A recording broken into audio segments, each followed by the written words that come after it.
Bismillahirrahmanirrahim. Ustadz izin bertanya Ustadz. Sebut saja Fulan Ustadz.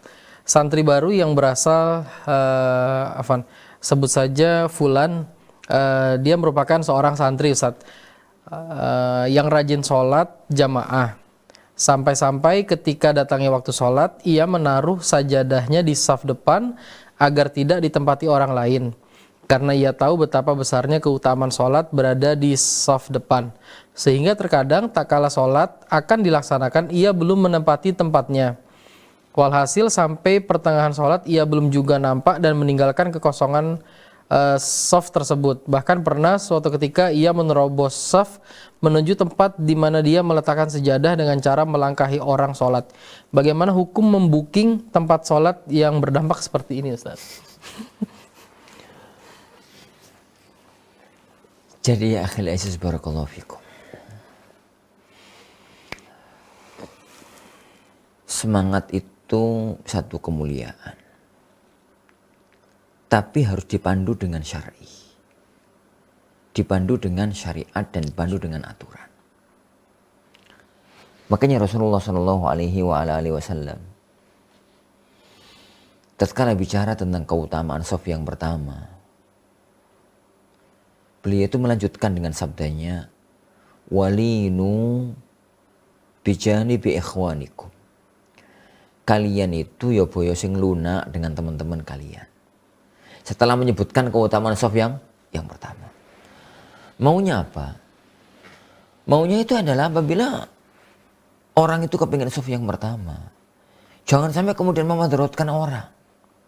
Dia itu di barisan terakhir gitu, kemudian kepingin shaf yang pertama nerobos kanan, tutuk melari gitu ya. Ya ana sing kesenggol kanan, kesenggol kiri, ketendang gitu ya. Jangan. Walinu bijani bi ikhwanikum. Lembutlah kamu dengan teman-teman kalian. Menginginkan shaf yang pertama itu bagus, tapi sampai memudaratkan orang itu malah tercela.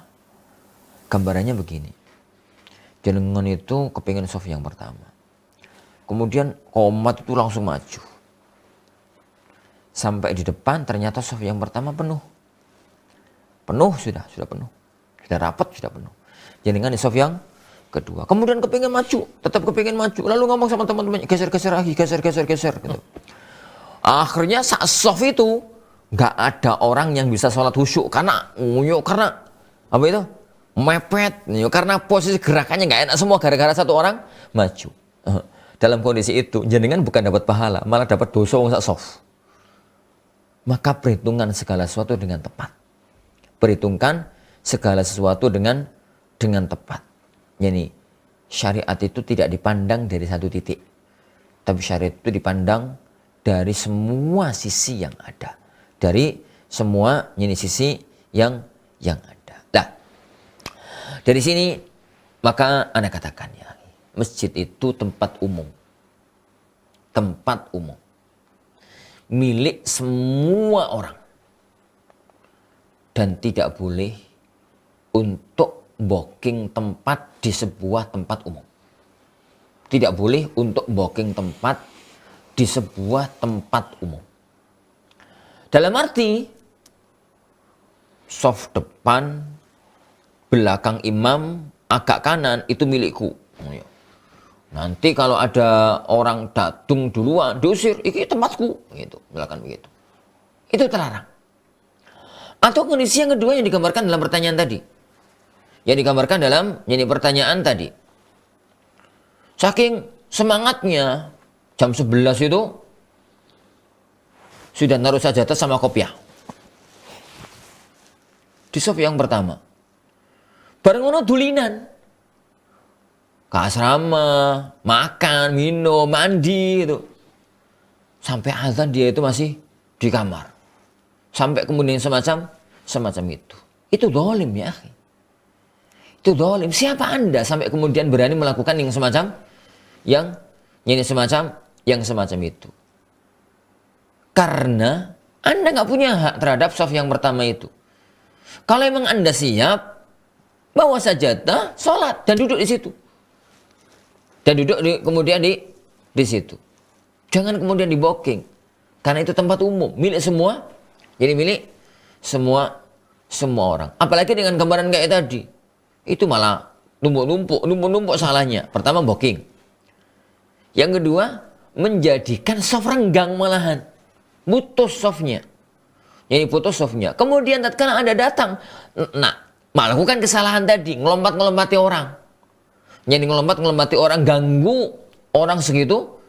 Jadi ganggu orang segitu banyaknya. Itu berbagai masalah yang muncul. Kalau gambarannya semacam tadi, beda dengan kasus lain.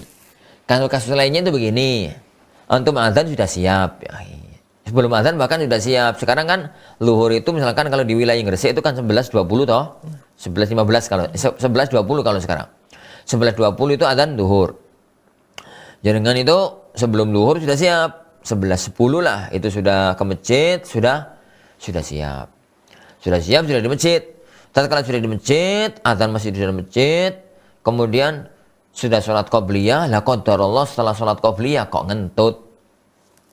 ngentut gitu ya. Kemudian keluar, kalau keluar otomatis kan ya kita masih kepingin tadi softnya di situ. Maka tatkala itu berhak. Ya dengan itu berhak untuk naruh sesuatu, ngomong sama kanan kirinya, Mas, ini aku balik ya, tak wudu dulu, ngentut gitu ya. Batal. Dulu batal. Letakkan sesuatu lah gitu. Kemudian dia keluar untuk sekedar berwudu. Rencananya adalah untuk balik. Yang semacam itu boleh. Karena memang Anda adalah pemilik tempat. Kalau kemudian ada uzur keluar sebentar untuk sekedar wudu, untuk sekedar pipis, untuk sekedar apa, kemudian balik lagi, memang Anda berhak tempat itu. Karena dari awal antum yang nempati. Masalahnya tadi kan nggak pernah ditempati, tapi kopiahnya tok yang ditempati di situ. Jadi kopiahnya tok yang ditempati di situ. Maka hiduplah, berjalanlah normal. Jadi kalau memang pas semangat, maka yang semacam itu ya, duduk di tempat yang semacam itu, dan itu mendapatkan berbagai macam keutamaan dan batang-batang soft yang pertama.